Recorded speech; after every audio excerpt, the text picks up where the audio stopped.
ऐसी क्या रीज़न थी? तो चेंज भी आया, शाहीन को ड्रॉप किया, इस पर भी बात करते हैं, लेकिन जो इब्रार की शमूलियत थी वो तो एक प्लस पॉइंट था।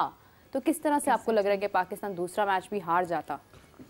बिस्मिल्लाह, हमेशा से ही हमें ये कभी यकीन नहीं रहा कि हम जीत जाएंगे। हमें ये यकीन ज़रूर रहा कि यार हार ना जाए। ये यकीन हमें आज तक समझ नहीं आई जब से क्रिकेट के बुरे हालात हुए हैं और ग्राफ ऊपर नहीं जा रहा है, क्रिकेट का डे बाय डे नीचे आ रहा है। पाकिस्तान अगर इस मैच को पूरा होता, अगर हम देखते, अगर आज बारिश ना होती तो शायद मुझे लगता है कि जिन दावों के ऊपर हम ये बात कर रहे थे कि इब्रार को खिला लेना चाहिए था पहला मैच और शायद वो कोई अच्छा रिजल्ट दे देता, लेकिन जब टीम मुत्तहिद ना हो और टीम के अंदर कॉम्बिनेशन उस तरह का बना हो कि हर किसी को अपनी पड़ी हो कि मैं परफॉर्म कर दूं, टीम भाड़ में जाए, तो मेरा ख्याल है कि फिर आपकी टीम में सिर्फ सर्वाइवल अपनी ज़ात की हद तक तो चलती रहती है, लेकिन टीम के लिए कुछ भी नहीं हो रहा होता। मुझे नहीं लगता कि पाकिस्तान टीम बहुत जल्द जो है वो इस पोजीशन में आ जाए। हाफिज़ साहब ये बात कर रहे थे 9 टेस्ट मैच हार गए, 10वां भी हार जाते तो शायद ये भी आपके लिए एक रिकॉर्ड होता कि आप अभी तक इतने मैच कंसेक्यूटिव हारे नहीं हैं। तो बांग्लादेश की टीम अच्छा, एक और मेरे जहन में चीज़ आ रही है कि पाकिस्तान ये चार दिन में भी फैसला हो सकता है अगर 4 दिन पूरे हो जाएं। तो अगर 4 दिन में फैसला होने वाली बात हुई तो फिर पाकिस्तान के हक में ये बात होगी, क्योंकि मैंने माजी में अक्सर देखा है कि पाकिस्तान अगर स्पिनर्स अटैक करते हैं और सलमान अली आगा को बाहर बिठाकर और कामरान गुलाम को और इब्रार को खिलाया जाता है तो शायद, और फिर मीर हमज़ा शाहीन शाह अफरीदी की जगह पे खेलेंगे तो कोई डिफरेंट रिज़ल्ट ज़रूर आएगा, क्योंकि शाहीन अफरीदी पिछले काफ़ी अरसे से हमने देखा है कि उस तरह से बॉल उनकी फॉर्म में नहीं है वो, और टेस्ट मैच में भी देखा कि ऑलमोस्ट 500 बॉलों के बाद उन्होंने विकेट हासिल की है। तो कहीं ना कहीं उनके ऊपर प्रेशर है और मैं समझता हूँ कि शायद पाकिस्तानी टीम इस प्रेशर से बाहर नहीं आ पाएगी जब तक हमें बैकअप नहीं मिलेगा। मोहसिन नकी साहब कहते हैं कि हमारे पास ग्रुप नहीं है 100 बंदों का। मैं कहता हूँ पूल नहीं है हमारे पास, हमने बनाया ही नहीं। जब हम तक पूल नहीं बनाएंगे तो कहाँ से प्लेयर आएंगे। लेकिन इमरान, अब सॉरी टू इंटरप्ट यू, लेकिन मैं अगर देखूँ तो अब शाहीन के अलावा और कौन परफॉर्म कर रहा है? कोई भी परफॉर्म नहीं कर रहा। वर्ल्ड कप में अगर हम देखते हैं सबसे ज़्यादा विकेट शाहीन की ही थी। अगर आप फास्ट बॉलिंग में देखते हैं, क्योंकि स्पिनर्स को तो हम, मतलब इब्रार को तो हमने कहा ही नहीं ना कि आप खेलें, तो कोई भी नहीं खेल रहा। बैटिंग में आप देख लें कोई भी नहीं खेल रहा। बॉलिंग में यही कहा ना कि सेल्फ परफॉर्मेंस तो हो रही है, लेकिन क्या शाहीन की, अब मैं पहले की बात नहीं कर रहा, पहले शाहीन ने बहुत मैचेस जीता, लेकिन शाहीन की परफॉर्मेंस से अब टीम जीत नहीं रही है। क्या आप कोई इवेंट जीत रहे हैं? 1-2 मैचेस जीतने का ये मकसद नहीं है। शाहीन की अपनी प्रोफाइल तो बहुत अच्छी हो रही है, लेकिन उसके साथ साथ दूसरे लोगों को भी परफॉर्म करना। टीम में 11 लोग खेलते हैं अकेले। शाहीन ने क्या ठेका उठाया हुआ है कि वही आउट और करता अगर रहे। आपने सिर्फ शाहीन को ड्रॉप किया है परफॉर्मेंस की बेस पर, आप उनकी एक जाती मसरूफियत को इसके साथ अगर शामिल कर रहे हैं, तो फिर आप बाबर आजम को क्यों ड्रॉप नहीं कर रहे हैं? तो बाबर आजम भी डक मुसलसल उनको हो रहा है। बदकिस्मती ये है कि पाकिस्तान के अंदर प्लेयर्स को ड्रॉप करना कोई मसला ही नहीं है। कभी आप उनको ज़ाती मसरूफियात की भेंट चढ़ा देते हैं और कभी कहते हैं ये इंजर्ड है। पाकिस्तान में प्लेयर का इंजर्ड होना और ज़ाती मसरूफियात के बाद बाहर होना ये कोई मसला ही नहीं है। आप मुझे मेरे भी ब्लड टेस्ट करवा लें तो पीसीबी वाले कहेंगे ये बंदा बोलने के काबिल नहीं है, इसका लिवर फैटी है, इसका दिमाग ख़राब है, तो जनाब ये इसकी सारी बातें ख़राब है। तो ऐसे प्लेयर के साथ होता है। अच्छा भला प्लेयर होगा, उसके टेस्ट करवाएंगे और कहेंगे इसको इन्फेक्शन है, इसको फीवर है, ये खेल नहीं सकता। ये बड़ा आसान है पाकिस्तान टीम से निकालना। मैंने माजी में जूनियर लेवल पर और सीनियर लेवल पर बहुत सारे ऐसे प्लेयर्स को इंजरी की बिना पर बाहर होते हुए देखा है, क्योंकि जब एक प्लेयर परफॉर्म करके टीम में आया होता है तो जब आप उसको निकालेंगे तो लोग आपको पूछेंगे भाई इन्हों क्यों कटे है, तो आप कहेंगे यार ये अनफिट है।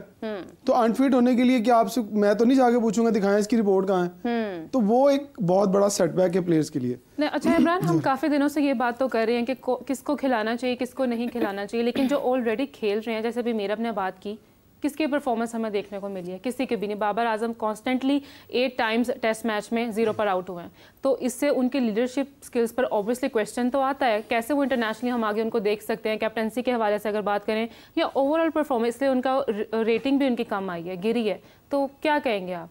मेरा ख्याल है कि अब अगर बाबर को इस सीरीज़ में आखिरी ये चांस है उनके पास, अगर वो परफॉर्म नहीं करते ना तो मेरा उनको रेस्ट खुद ही ले लेनी चाहिए, क्योंकि फिर आप किसी की जगह ब्लॉक करके बैठे हुए हैं। आप इसलिए ब्लॉक करके बैठे हुए हैं कि आप किंग हैं, तो किंग तो फिर खुद ब खुद भी इस्तीफा दे देते हैं। खुद अपना तख्ता छोड़ के नीचे आ जाना भाई, पहले किसी और जानशीन को ऊपर लेकर आए। जो केन विलियमसन ने कप्तानी छोड़ी है वर्ल्ड कप में, न्यूजीलैंड के कैप्टन जब हैं, आप फॉर्म में एक अच्छे प्लेयर हैं। अच्छा, बाबर को अक्सर हमने सुना है और बहुत सारे उनके हामियों को भी सुना है कि जी वो जिस प्लेयर को टीम में नहीं रखना चाहते, कहते हैं इसकी जो डोमेस्टिक परफॉर्मेंस क्या है। तो मैं ज़ाती तौर पर आज बाबर को ये मशवरा दूंगा, लोगों को बहुत बुरा लगेगी ये बात कि जनाब आप स्टेप डाउन करें, और ये नहीं कह रहा कि आप क्रिकेट छोड़ दें, आप स्टेप डाउन करें और फर्स्ट क्लास क्रिकेट में जाएं और जाकर प्रूव करें, जिस तरह आप दुनिया को कहते हैं ना कि जी आप पहले डोमेस्टिक में, जैसे आपने उमर अकमल को निकाला, आपने अहमद शहजाद को निकाला और आपने कहा जी डोमेस्टिक में परफॉर्म करें और अगर आप परफॉर्मेंस शो करते हैं तो हम आपको टीम के लिए कंसीडर करेंगे। तो सिलेक्टर सोए हुए हैं क्या? सिर्फ बड़े बड़े नामों की बिना पर टीम में नहीं होना चाहिए। अगर आप बड़े बड़े नाम टीम में रखेंगे और वो परफॉर्म नहीं करेंगे तो फिर माजरत के साथ आपकी टीम का जो डाउनफॉल है वो कभी भी नहीं रुकेगा। लेकिन इमरान, जब एक मिसाल ही ये सेट है कि डोमेस्टिक में जाने वाले किसी भी प्लेयर को आगे मौका मिलता ही नहीं है, तो फिर क्यों कोई डोमेस्टिक में जाना पसंद करेगा? देखिए जो इंतजार कर रहे हैं, की बात की आपने, अहमद शहजाद की बात की, सरफराज अहमद को आप देख लें। देखिए जब आपकी परफॉर्मेंस में डाउनफॉल आ गया ना, तो फिर आपके पीछे जो बैठा इंतजार कर रहा है ना शख्स, अगर हुरैरा की बात बहुत सारे लोग कर रहे हैं कि उसे खिलाना चाहिए, उसने बड़ा परफॉर्म किया, तो फिर खिलाएं उसको, उसका भी देख लें कि उसमें कितना टैलेंट है, क्या वो इंटरनेशनल प्रेशर को बर्दाश्त कर पाता है। आपने छोटी क्रिकेट में उसे खिलाया है, वहाँ वो परफॉर्म कर रहा है, और हमने माजी में बहुत दफ़ा देखा है। आप खुर्रम शहजाद की बात कर लें, आप मोहम्मद अली की बात कर लें, जैसे ही उन्हें इंटरनेशनल क्रिकेट में लाया गया तो उनकी वो परफॉर्मेंस नहीं रही। डोमेस्टिक परफॉर्मेंस और ए टीमों के खिलाफ खेलना एक डिफरेंट एक्सपीरियंस होता है, लेकिन जैसे ही आप इंटरनेशनल क्रिकेट में आते हैं तो आपके ऊपर प्रेशर बहुत ज़्यादा होता है। तो बाबर आजम को उनके फ़ैन चाहे गुस्सा करें, उनके चाहने वाले चाहे गुस्सा करें, भाईजान आप जाएं और आप फर्स्ट क्लास खेलें और वहाँ पर जाकर आप कोई 5-6-100 करें और बताएं कि आपके बल्ले के ऊपर बॉल लग रहा है।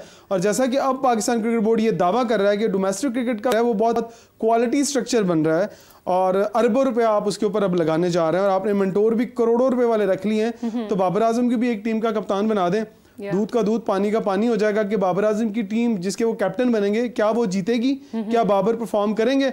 अगर बाबर परफॉर्म करेंगे तो बाबर को दोबारा से टीम में ले आए, और जो उन 5 टीमों में परफॉर्म करेंगे उनको भी इनके साथ रखें, कंपैरिजन करें कि कौन बेहतर है, उन्हें खिलाएं। बहुत सारे लोग 10-10 हज़ार रन करने के बाद भी फ्लॉप हो जाते हैं, उनका करियर ख़त्म हो जाता है। मुझे लगता है कि बाबर का करियर इख्तिताम की तरफ जा रहा है, और ये बहुत बड़ी स्टेटमेंट मैं दे रहा हूँ। चाहे वाकई बहुत बड़ी स्टेटमेंट आप दे रहे हैं। बहुत लोग मुझे तनकीद का निशाना जरूर बनाएंगे, लेकिन इनका करियर जिस तरह की ये परफॉर्मेंस कर रहे हैं, जिस तरह से इन्हें पॉइंट आउट कर लिया गया है इन स्विंग बॉलिंग के ऊपर, अगर ये काम नहीं करेंगे तो माजरत के साथ अगर आप 10-20 इनिंग्स के बाद 150 करेंगे तो किसी खाते में नहीं आएगा। आपको लोग बातें करेंगे और आपको बर्दाश्त करनी पड़ेंगी, और आपके चाहने वालों को भी ये बातें बर्दाश्त करनी पड़ेंगी। इमरान, आप बात तो ठीक कर रहे हैं, लेकिन मेरे ख्याल में this is too early to say कि बाबर आजम का जो करियर है वो अख्ताम की तरफ है। इसी के साथ हाफिज़ इमरान ने हमें दोबारा ज्वाइन किया। जी हाफिज़ साहब, आप हमारे साथ हैं? आप जी हाफिज़ साहब, इमरान सुहेल साहब कह रहे हैं कि बाबर आजम का जो करियर है वो अपने इख्तिताम की तरफ जा रहा है, तो आप क्या कहेंगे इस सिचुएशन के अंदर? तो मुझे सिचुएशन के अकॉर्डिंगली कि वो 8 टाइम्स कॉन्स्टेंटली टेस्ट मैचेस में 0 पर आउट हुए हैं, तो उनसे इस वजह से उनकी परफॉर्मेंस पर ऑब्वियसली बैटिंग में उनकी एवरेज गिरी है, क्या कहेंगे आप? देखिए, बात यह है कि पाकिस्तान की अभी कल भी हमने इसके ऊपर बात की थी, और गुज़िश्ता कई रोज से, क्योंकि बाबर आजम पाकिस्तान के मौजूदा दौर में सबसे बेहतरीन क्रिकेटर हैं, बेहतरीन बैटर माने जाते हैं। उनकी कारकर्दगी का मयार वो नहीं है जो कि होना चाहिए और जिसकी वो सलाहियत रखते हैं। और जिस तरीके से गुज़िश्ता 8, 10, 12 अगर टेस्ट मैचेस की भी बात करते हैं तो उसमें भी उनकी कारकर्दगी का मयार वो नहीं है जो लोग उनसे तवक्को करते हैं। इसमें सिर्फ और सिर्फ ये मसला नहीं है कि उनकी ज़ाती कारकर्दगी खराब हुई है, इसके बहुत सारी और वजूहात हैं। जिस तरीके से पाकिस्तान में क्रिकेट चलाई जा रही है गुज़िश्ता 2 बरसों से 3 बरसों से, और जो तब्दीलियां उस दौरान हुई हैं उसने भी खिलाड़ियों की कारकर्दगी के ऊपर खासा बुरा असर उसकी वजह से भी पड़ा है। और इसमें सिर्फ बाबर ही नहीं है, इसमें सारे जो टॉप क्रिकेटर्स हैं पाकिस्तान के, उन सब की कारकर्दगी सवालिया निशान है। शाहीन आफरीदी ड्रॉप हुए हैं पहले टेस्ट मैच के बाद, तो उसकी वजह खालिस्तन खेल नहीं है। वैसे जेसन गिलेस्पी को ये कहने में कोई उसमें ऐसी बड़ी बात नहीं थी कि अगर वो कह देते कि उनको उनकी कारकर्दगी की वजह से हमने बाहर बैठाया है, तो वो कोई इतना बड़ा मतलब इसमें कोई ऐसी छुपाने वाली बात नहीं है। उनकी कारकर्दगी का मायार वो नहीं है। इसी तरीके से हमने जैसा कल भी जिक्र किया है कि बाबर आजम और पाकिस्तान के ये तमाम, उसके अलावा जो टॉप क्रिकेटर्स हैं, इनकी कारकर्दगी की जो खराबी है वो सलाहियत उसका असल मसला नहीं है, उसका असल मसला कोई और है।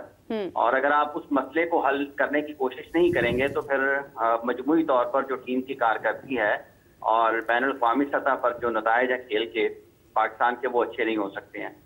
ये जो टॉप क्रिकेटर्स हैं पाकिस्तान के, कई बरसों से पाकिस्तान क्रिकेट बोर्ड इनके ऊपर वक्त और सरमाया खर्च कर रहा है और अब इनसे, जबकि दुनिया में इनका नाम है, लोग इनको जानते हैं, तो अब इनकी सलाहियतों से इस्तेफादा करने का वक्त है, इनकी सलाहियतों से फायदा उठाने का वक्त है। वो कैसे उठाना है उसका फैसला पाकिस्तान क्रिकेट बोर्ड के जो बड़े हैं उनको ये करना चाहिए कि आप इतने बरसों के बाद खिलाड़ियों को बैनुल-अक़वामी सतह पर लाकर अचानक से उनको गायब कर देना मसले का हल नहीं है। आपको प्लेयर्स मैनेजमेंट और मैन मैनेजमेंट जो है इसी चीज का नाम है और अगर आपको उसी हवाले से काम करने की जरूरत है। मेरा भरपूर तरीके से ख्याल है और मेरा यकीन है, इसके करीब तर यकीन के, कि असल मसला सलाहियतों का नहीं है और अगर सलाहियत किसी में मौजूद है और उसके बावजूद परफॉर्मेंसेज नहीं हो रही हैं तो वो कुछ और चीजें हैं जिनको आपको देखने की और उन मसाइल को हल करने की जरूरत है। डोमेस्टिक क्रिकेट में जाना भी वो मसले का हल नहीं है।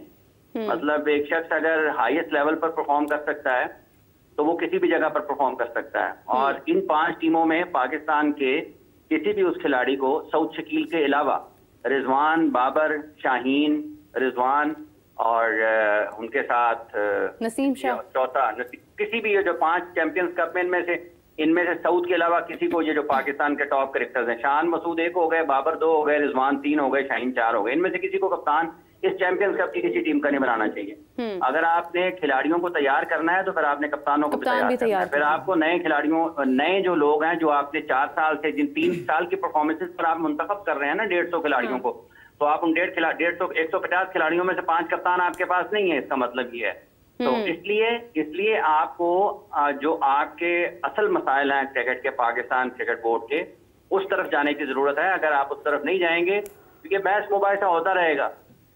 शाहीन को ड्रॉप किया है तो आपको ये कहना चाहिए कि कारकर्दगी की बुनियाद पर ड्रॉप किया है और आपको अपनी टीम के इन प्लेयर्स के मसाइल को हल करने की जरूरत है। सख्त फैसले अगर आपको करने की जरूरत है तो फिर आपको करने चाहिए। फिर आपको ये देखना नहीं चाहिए कि कौन कहाँ पर किस बुनियाद पर खड़ा हुआ है। दुनिया में प्लेयर्स, अभी उसने कल 33 में 100 कर दिया जो रूट ने वहां पर, वो 12,000 से ज्यादा टेस्ट रन उसके हो गए। तो दुनिया में जो बड़े क्रिकेटर्स होते हैं वो अपनी टीमों को मैचेस जितवाते हैं, उनके लिए टीम की कारकर्दगी और मैचेस जीतना सबसे ज्यादा अहम और उनका बुनियादी मकसद वही होता है। अगर उस मकसद में कहीं रुकावट आ रही है तो आपको उस मकसद को दूर करने की जरूरत है और खिलाड़ियों को यकजा करके इनकी सलाहियतों से इस्तेफादा इस अंदाज में करना है कि ये पाकिस्तान के लिए मैचेस जीतें। ये कोई अगर किसी ने अपनी झोंपड़ी अलग बना ली है, कोई खैमा बस्ती अपनी अलग बनाकर बैठा हुआ है, किसी ने अपना एक अलग फ्लैट बना लिया है, तो कोई एक ही शॉट के ऊपर मशहूर हो जाता है, नो लुक शॉट हो गया है, फलां लुक शॉट हो गया है, तो ये तो मतलब अगर एक शॉट पे जब आप लोगों को इस तरह से बनाएंगे, और उसमें मीडिया का भी किरदार है कि जब आप शुरू हो जाते हैं लोग यहाँ पर एक नो लुक शॉट आ गया, वो बंदा पूछे नो लुक शॉट की अगर आप बात कर रहे हैं, और एंड 90s में 96 में हमारे एक कप्तान थे, हमारे साल खेला करते थे अमजद साहब क्रिकेट, वो उस दौर में उन्होंने ना 6 छक्के मारे थे 1 ओवर में हारून को। अब मैं आपको एक वाकया सुना देता हूँ, 6 छक्के, ये नो लुक शॉट तो उस वक्त भी नो लुक शॉट थी। वो शॉट लगा के कीपर की तरफ देख के कहते थे 10 तेनू किधर गया, तेनू 10 कितने जा रहा गेंद, हर छक्के पे ये कहते हैं। सही बात, छक्का शॉट लगाया है, कीपर की तरफ देखना शुरू कर दिया, 10 तेनू किधर जा रही गेंद। वो ये किस किस्म की क्रिकेट जो है पाकिस्तान में प्रोपोगेट हो रही है ना, तो ये सब लोगों की जिम्मेदारी है। इसमें सब ने अपना अपना इस बर्बादी में और तबाही में किरदार अदा किया है। किसी ने थोड़ा किया, किसी ने ज्यादा किया है। वो खिलाड़ी जो है वो ट्रेनिंग करने के लिए आता है, वो पूरे पाकिस्तान में शोर मच जाता है, वो नंगे पांव दौड़ रहा है, वो छतरी लेके खड़ा हो गया। वो भाईजान किस दुनिया में रहते हैं आप?